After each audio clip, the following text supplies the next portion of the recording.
जय हिंद दोस्तों, आप सभी का हमारे यूट्यूब चैनल पर स्वागत है। हम लोग जो यूपीएसआई के लिए समान हिंदी का प्रैक्टिस सेट सीरीज चालू हुई है, तो उसका प्रैक्टिस सेट नंबर 6 है। ठीक है, इससे पहले हमने 1 से 5 तक के प्रैक्टिस सेट आपके कंप्लीट करवा दी। अगर जो आपने नहीं किए हैं तो जाके देख लीजिएगा, क्योंकि उसमें हिंदी के काफ़ी अच्छे क्वेश्चन कवर किए गए हैं। ठीक, जो आपके एग्जाम के लिए काफ़ी इंपॉर्टेंट है। और इसमें भी आज हम लोग हिंदी के 40 क्वेश्चन कवर करेंगे, जो आपके आगामी एग्जाम के लिए काफ़ी इंपॉर्टेंट है। और इसमें से हो सकता है आपको 1 से 2 क्वेश्चन देखने को मिल जाए, डायरेक्ट या इनडायरेक्ट। तो आप लोग अच्छे से प्रैक्टिस सेट लगाइए। किसी भी क्वेश्चन में कोई डाउट है तो आप लोग कमेंट करके पूछ सकते हैं। और अगर जो चैनल पे नए हैं तो प्लीज़ यार चैनल को भी सब्सक्राइब कर लेना, और वीडियो अच्छी लगे तो प्लीज़ वीडियो को भी लाइक कर देना। तो हम लोग स्टार्ट करते हैं। पहला क्वेश्चन देखते हैं क्या पूछ रहा है हमारा। इनमें से कौन सा वर्ड अघोष महाप्राण है? ठीक है, तो इसमें से इन 4 ऑप्शन में जो दिया है, ऑप्शन नंबर डी का जो है आपका खा, वो आपका अघोष महाप्राण वर्ड हो जाएगा। तो ऑप्शन नंबर डी जो होगा इसका सही आंसर हो जाएगा आपका। ठीक है, अगला क्वेश्चन देखते हैं हमारा क्या पूछ रहे हैं। इनमें से जातिवाचक संज्ञा कौन सी है? तो इनमें जो आपका लड़का है आपका जातिवाचक संज्ञा हो जाएगा। ऑप्शन नंबर बी जो होगा इसका राइट आंसर हो जाएगा। ठीक है, आगे बढ़ते हैं। अगला क्वेश्चन देखते हैं हम लोग क्या दे रहा है। रीति का बहुवचन दिए गए विकल्पों में से कौन सा है हमें बताना है। तो रीति का इसमें बहुवचन क्या हो जाएगा? तो रीति का हो जाता है रीतियां। तो ऑप्शन नंबर बी जो होगा इसका वह इसका सही आंसर हो जाएगा। रीत का रीतियां, ऑप्शन नंबर बी जो होगा इसका सही आंसर हो जाएगा। ठीक है, चलिए आगे बढ़ते हैं। अगला क्वेश्चन देखते हैं क्या दे रहा है। उनमें से निजवाचक सर्वनाम का प्रयोग किस वाक्य में हुआ है पूछ रहा है। तो इसमें से किसमें हुआ है हमें बताना है। तो देखो, आज अपनापन कहाँ है? तो अपनापन कहाँ है ये तो नहीं होगा। अगला ऑप्शन में क्या दे रहा है हमारा, यह समस्या मैं आप ही हल कर लूंगा। तो मैं आप ही हल कर लूंगा, ये भी सेंटेंस नहीं बैठ रहा है। यह मेरी निजी पुस्तक है, या भी नहीं होगा। अपनों से क्या छिपाना, तो यह जो है आपका निजवाचक में आ जाएगा। ऑप्शन नंबर डी जो होगा इसका सही आंसर हो जाएगा। अपनों से, जो अपना है या निजवाचक सर्वनाम में आएगा। अपनों से क्या छिपाना। ठीक है, चलिए आगे बढ़ते हैं। अगला क्वेश्चन क्या दे रहे हैं। चंद रुपए बचाने के चक्कर में कई लोगों शर्मसार होना पड़ा। इस वाक्य में प्रयुक्त विशेषण का भेद पहचानना है। तो चंद रुपए बचाने के चक्कर में, चंद रुपए जो होगा अनिश्चित संख्यावाचक हो जाएगा ना, चंद रुपए कोई निश्चित नहीं है। तो ऑप्शन नंबर सी जो होगा इसका राइट आंसर हो जाएगा। ठीक, चलिए आगे बढ़ते हैं। अगला क्वेश्चन देखते हैं क्या दे रहा है हमारा। प्रत्यय मूलतः कितने प्रकार के होते हैं पूछ रहा है। जो प्रत्यय होते हैं मूलतः कितने प्रकार के होते हैं। तो प्रत्यय जो है मूलतः 2 प्रकार के होते हैं। ऑप्शन नंबर बी जो होगा इसका सही आंसर हो जाएगा आपका। ठीक, आगे बढ़ते हैं। अगला क्वेश्चन देखते हैं क्या दे रहा है। इनमें से कौन सा शब्द शुक्ल का विलोम होगा।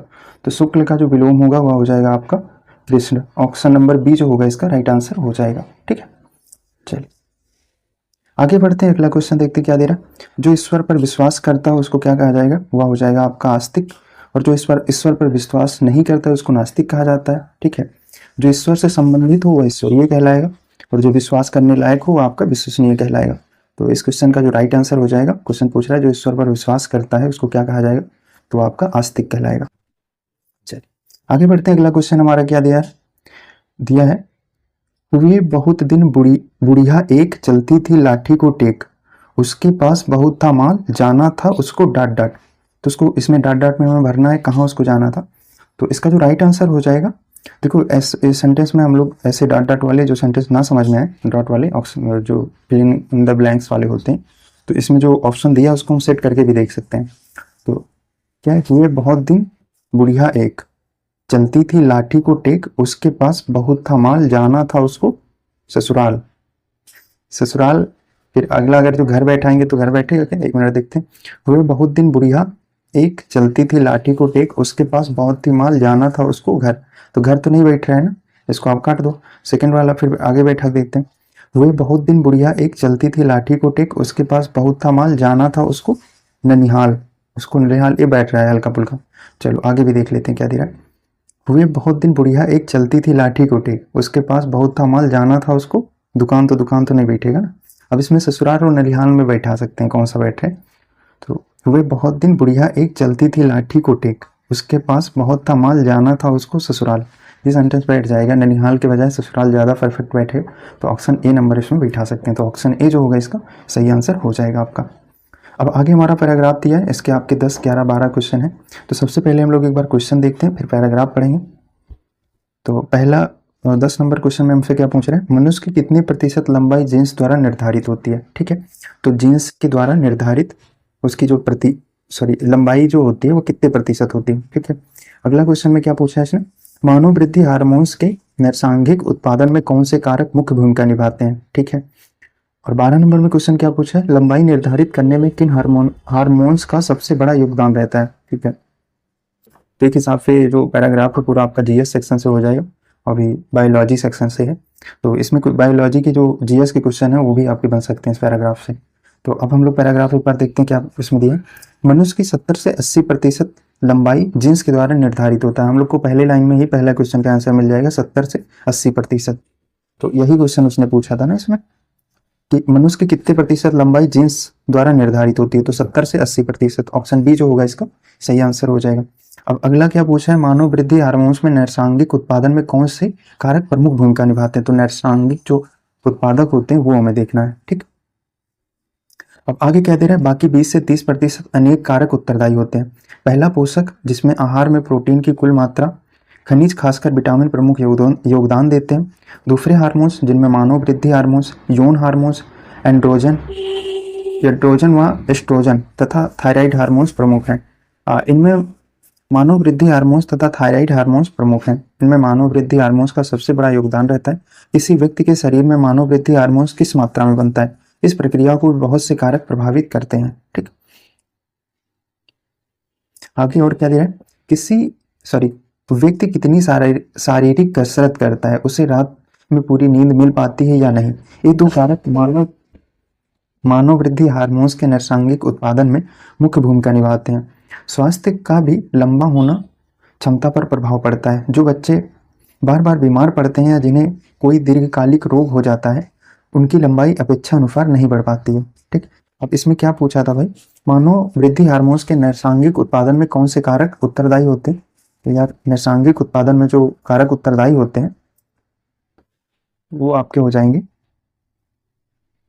एक मिनट, ऑप्शन में हमारा क्या क्या पूछा था, कितनी शारीरिक कसरत करता है। जैसे आंतरिक होते हैं तो वो आपके आंतरिक, नैसर्गिक मतलब बाहर वाली जो क्रियाएं होती हैं उनसे, तो ये हमारे ऊपर निर्भर करेगा। तो खनिज तो ये तो शारीरिक आंतरिक हो जाएगा, है ना। पोषण ये भी आंतरिक हो गया, आहार में प्रोटीन की मात्रा ये भी आंतरिक हो गया। तो अभी बचेगा क्या, व्यक्ति कितनी शारीरिक कसरत करता है, उसे रात में नींद पूरी मिल पाती है या नहीं। ये जो होता है ये आपका नैसर्गिक मतलब बाहर की क्रियाओं से मिलता है। तो ऑप्शन सी जो होगा इसका राइट आंसर हो जाएगा। आगे क्या पूछ रहा है हमारा, लंबाई निर्धारित करने में किस हार्मोन्स की सबसे बड़ा योगदान रहता है। तो इसमें देखो आपका कई 2-3 हार्मोन्स हैं जो योगदान निभाते हैं, लेकिन जो थायराइड हार्मोन्स होता है वो मुख्य रूप से इसमें योगदान निभाता है, ठीक है। जैसे आपका एस्ट्रोजन और एस्ट्रोजन और ये थायराइड हार्मोन्स, तो ये 3 प्रमुख होते हैं, लेकिन ऑप्शन में हमारा दिया है थायराइड, तो हम थायराइड को ही चूज कर लेंगे, है ना। तो ऑप्शन सी जो होगा इसका थायराइड हार्मोन्स, ठीक है। चलिए आगे बढ़ते हैं। नाक का मोती अधर की कांति से, बीज दड़िम का समझकर भ्रांति से, देखकर सासा हुआ सुख मौन है, सोचता है अन्य कोई सुख या कौन है। तो इसमें कौन सा अलंकार है हमें बताना है। तो इसमें देखो भ्रांति मान जो अलंकार है वह इसमें प्रयुक्त हुआ है, ठीक है। तो ऑप्शन नंबर ए जो होगा इसका सही आंसर हो जाएगा आपका, ठीक। चलिए आगे बढ़ते हैं, अगला क्वेश्चन देखते हैं हमारा क्या दे रहा है। भरतेंद्र युग की समय क्या है। तो भरतेंद्र युग का जो समय निर्धारित किया गया है वह कितना है। तो 1850 से लेकर 1900 का जो टाइम पीरियड है वो आपका भरतेंद्र युग का समय टाइम कहलाता है। तो ऑप्शन नंबर ए जो होगा इसका सही आंसर हो जाएगा, ठीक है। चलिए आगे बढ़ते हैं, अगला क्वेश्चन देखते हैं हमारा क्या दे रहा है। निम्नलिखित प्रश्न में 4 विकल्पों में से उस सही विकल्प का चयन करें जो बताता है कि सत्यार्थ प्रकाश उपन्यास के लेखक का क्या नाम था। तो ये तो काफी आसान क्वेश्चन है। सत्यार्थ प्रकाश जो उपन्यास है दयानंद सरस्वती जी का है, तो ऑप्शन नंबर ए जो होगा इसका राइट आंसर हो जाएगा, ठीक है। चलिए आगे बढ़ते हैं, अगला क्वेश्चन हमारा दे रहा है रामचंद्र शुक्ल द्वारा लिखित आलोचनात्मक ग्रंथ निम्न में से कौन सी नहीं है, बताना है। तो इनमें से कौन सी नहीं है, ठीक है। तो इसका देखो जो राइट आंसर हो जाएगा, शिल्प और दर्शन जो है वह इनकी नहीं है। बाकी और जो है इनके जैसे रश्मि मानसा ये है इनकी, है ना। ब्रह्मर गीत सार ये भी इनका, जैसी ग्रंथावली ये भी है इनकी। तो क्वेश्चन के हिसाब से पूछा नहीं है, तो हमारा जो ऑप्शन नंबर बी जो होगा इसका राइट आंसर हो जाएगा, ठीक। चलिए सुमित्रानंदन पंत की किस कृति के लिए ज्ञानपीठ पुरस्कार मिला था, इनको हमें बताना है। तो इनको चिदंबरा के लिए ज्ञानपीठ पुरस्कार मिला था। तो ऑप्शन नंबर बी जो होगा इसका सही आंसर हो जाएगा, ठीक। आगे बढ़ते हैं, वर्ष 1982 में इनमें से किसे ज्ञानपीठ पुरस्कार मिला था। तो 1982 में इसमें से किनको ज्ञानपीठ पुरस्कार मिला था। तो महादेवी वर्मा जी को मिला था। और आप लोग को कमेंट करके ये बताना जो महादेवी वर्मा जी को यह ज्ञानपीठ पुरस्कार मिला था, यह किस रचना के लिए इनको मिला था, ठीक है। चलिए आगे बढ़ते हैं, अगला क्वेश्चन देखते हैं क्या दे रहा है। भारतीय संविधान के किस अनुच्छेद में उच्चतम न्यायालय और उच्च न्यायालय की कार्यवाहियों में प्रयुक्त भाषा के संबंध में उल्लेख है?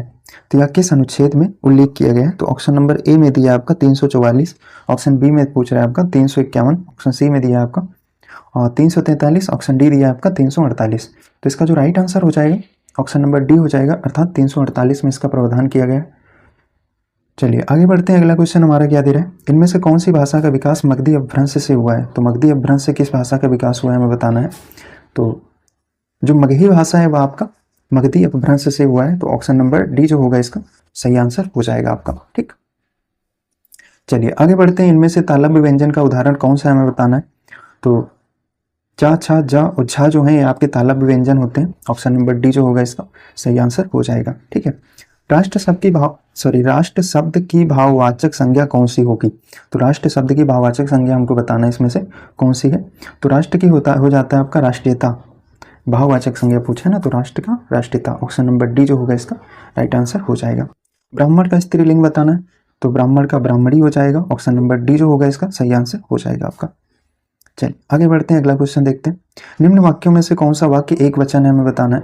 तो इसमें से कौन सा शब्द है जो एक वचन में दिया हुआ है। अध्यापक गण यहाँ बैठे हैं, तो या तो आपका बहुवचन में हो गया। महात्मा बुद्ध महान, जो महान शब्द है हमेशा बहुवचन में प्रयोग किया जाता है। ठीक है, कल बहुत वर्षा हुई, तो जैसे वर्षा जल ये जो हमेशा प्रयोग होते हैं बहुवचन में प्रयोग किए जाते हैं। ठीक है, आगे क्या है, भय से उसके तो प्राण ही निकल गए पूछ रहा है ना, प्राण ही निकल गए, निकल गए ये भी तो बहुवचन हो गया ना, निकल गए बहुवचन हो गया। लेकिन एक मिनट रुकिएगा, कल वर्षा बहुत होती है, वर्षा जो है ये आपका एक वचन में होता है, माफ करना हमने बहुवचन बताया है, ये हमेशा एक वचन में प्रयोग होती है। तो कल वर्षा बहुत हुई थी, तो ऑप्शन सी जो होगा इसका सही आंसर हो जाएगा। ठीक है, आगे बढ़ते हैं, अगला क्वेश्चन देखते हैं क्या दिया है। हे मेरे प्यारे देशवासियों, गणतंत्र दिवस की पूर्व संध्या पर आप सबको संबोधित करते हुए मुझे बड़ी प्रसन्नता हो रही है। इस वाक्य में हे मेरे प्यारे देशवासियों में कौन सा कारक है? तो इसमें कौन सा कारक है? तो इसमें आपका संबोधन कारक है, तो ऑप्शन नंबर डी जो होगा इसका सही आंसर हो जाएगा। ठीक है, माँ ने पिताजी से सामान मंगवाया, यहाँ क्रिया का कौन सा रूप है हमें बताना है। तो यहाँ पे जो क्रिया का रूप प्रयोग किया गया है वह कौन सा हो जाएगा? तो प्रेरणार्थक क्रिया हो जाएगा, ऑप्शन नंबर डी जो होगा इसका सही आंसर हो जाएगा। चर्चा शब्द से बना विशेषण होगा, तो चर्चा से क्या बनेगा? चर्चा से आपका चर्चित हो जाएगा विशेषण, है ना, ऑप्शन नंबर सी जो होगा इसका राइट आंसर हो जाएगा। ठीक, चलिए आगे बढ़ते हैं। 25 रुपये दीजिए, इस वाक्य में विशेषण का हमें पहचान करना है, तो कौन सा विशेषण है? क्रमवाचक ये होगा नहीं, समुदायवाचक ये भी नहीं होगा, निश्चित संख्यावाचक, तो 25 रुपये एक निश्चित संख्यावाचक में आ जाएगा, ऑप्शन नंबर सी जो होगा इसका राइट आंसर हो जाएगा आपका। ठीक है, चलिए आगे बढ़ते हैं, अगला क्वेश्चन देखते हैं हमारा क्या दे रहा है। आज मुझे थोड़ी सी फुर्सत मिली, इस वाक्य में थोड़ी सी किस प्रकार की विशेषण है बताना है। तो थोड़ी सी या कैसी, तो या तो एक जैसे आपका संख्यावाचक में आएगा, लेकिन निश्चित या अनिश्चित संख्यावाचक में, तो थोड़ी सी कोई निश्चित नहीं है ना, नहीं सॉरी माफ करना, थोड़ी सी परिणामवाचक में आएगा, क्योंकि इसको नापा जा सकता है ना, थोड़ी सी कितना कोई काउंटिंग नहीं किया जा सकता, तो यह परिणामवाचक में आएगा, ऑप्शन नंबर डी जो होगा इसका राइट आंसर हो जाएगा आपका। चलिए आगे बढ़ते हैं, अगला क्वेश्चन देखते हैं हमारा क्या दे रहा है। नीचे दिए गए शब्दों में से कौन सा गुणवाचक का उदाहरण नहीं है। तो इसमें से कौन सा गुणवाचक का उदाहरण नहीं होगा हमें पूछा है। तो बहुत लंबी रस्सी जो है या इसके कोई गुण नहीं है, ऑप्शन नंबर डी जो होगा इसका राइट आंसर हो जाएगा। ठीक, कृपया मेरी थोड़ी सी मदद करो, इस वाक्य में कौन थोड़ी सी किस प्रकार की क्रिया विशेषण हो जाएगी हमें बताना है। तो इसमें जो है आपका परिणामवाचक क्रिया विशेषण हो जाएगा, ऑप्शन नंबर ए जो होगा इसका राइट आंसर हो जाएगा। रज्जु शब्द का हमें तद्भव बताना है, तो रज्जु जो है या किसका तत्सम हो जाएगा, तो रस्सी का रज्जु होता है, ऑप्शन नंबर बी जो होगा इसका राइट आंसर हो जाएगा। आगे बढ़ते हैं, इनमें से कौन सा शब्द तद्भव है हमें बताना है। तो तद्भव हमें बताना है कौन सा हो जाएगा। ठीक है, तो इसमें जो खीर है वो आपका तद्भव है, क्योंकि खीर का तत्सम क्षीर हो जाता है, ऑप्शन नंबर सी जो होगा इसका राइट आंसर हो जाएगा।